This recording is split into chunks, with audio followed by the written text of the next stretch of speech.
বিসমিল্লাহির রহমানির রহিম। আজকের অনুষ্ঠানের প্রধান অতিথি মাননীয় প্রধান উপদেষ্টা, মাননীয় ধর্ম বিষয়ক উপদেষ্টা, মাননীয় পার্বত্য চট্টগ্রাম বিষয়ক উপদেষ্টা, ঢাকাস্থ বিভিন্ন মিশনের রাষ্ট্রদূত ও হাই কমিশনার বৃন্দ, ভারপ্রাপ্ত চেয়ারম্যান উপদেষ্টা পরিষদ বাংলাদেশ বুদ্ধিস্ট ফেডারেশন, সম্মানিত আমন্ত্রিত অতিথিবৃন্দ এবং উপস্থিত সুধী, আসসালামু আলাইকুম। আজকে এই আন্তর্জাতিক বৌদ্ধ বিহারের সম্প্রীতি ভবন এর ভিত্তিপ্রস্তর স্থাপন উপলক্ষে আয়োজিত এই অনুষ্ঠানে আমাকে আমন্ত্রণ করার জন্য আমি সংশ্লিষ্ট সকলকে আমার তরফ থেকে কৃতজ্ঞতা প্রকাশ করছি।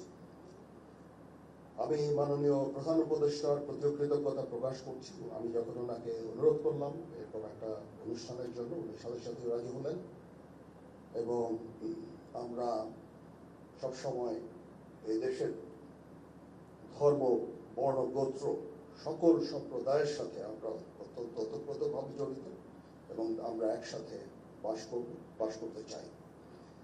বাংলাদেশ একটা সম্প্রীতির একটা দেশ। এই দেশে হাজার হাজার বছর ধরে সকল ধর্ম, বর্ণ, গোত্র নির্বিশেষে আমরা শান্তিতে বসবাস করে আসছি। সেটারই একটা প্রতিফলন আজকের এই অনুষ্ঠান। এটা খুব শুধু একটা সম্প্রীতি ভবনের ভিত্তিপ্রস্তর স্থাপন উপলক্ষেই একটা অনুষ্ঠান নয়। এখানে আমরা একটা সম্প্রীতির একটা সমাবেশ করেছি, সেখানে সকল ধর্ম, বর্ণ, গোত্রের লোকজন আছে। আমরা এভাবেই আমরা আমাদের দেশটাকে দেখতে চাই।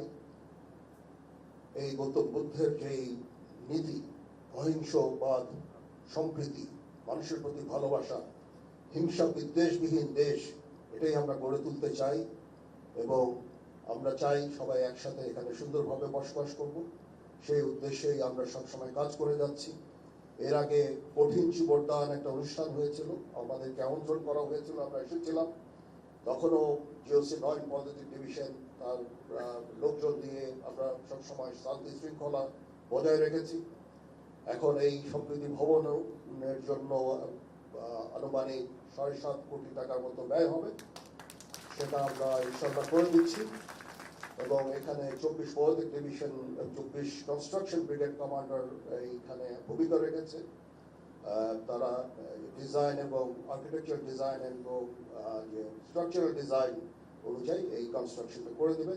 আমি তাদেরকে বলেছি যে 1 থেকে 1.5 বছরের মধ্যে এই কনস্ট্রাকশনটা যেন শেষ হয়ে যায়। ইনশাল্লাহ আমরা সবাই আপনাদের সাথে আছি। এদেশ সবার, হিন্দু, বৌদ্ধ, খ্রিস্টান, মুসলমান সবার এই দেশ। এই সম্প্রীতি বজায় রেখে আমরা বাস করতে চাই।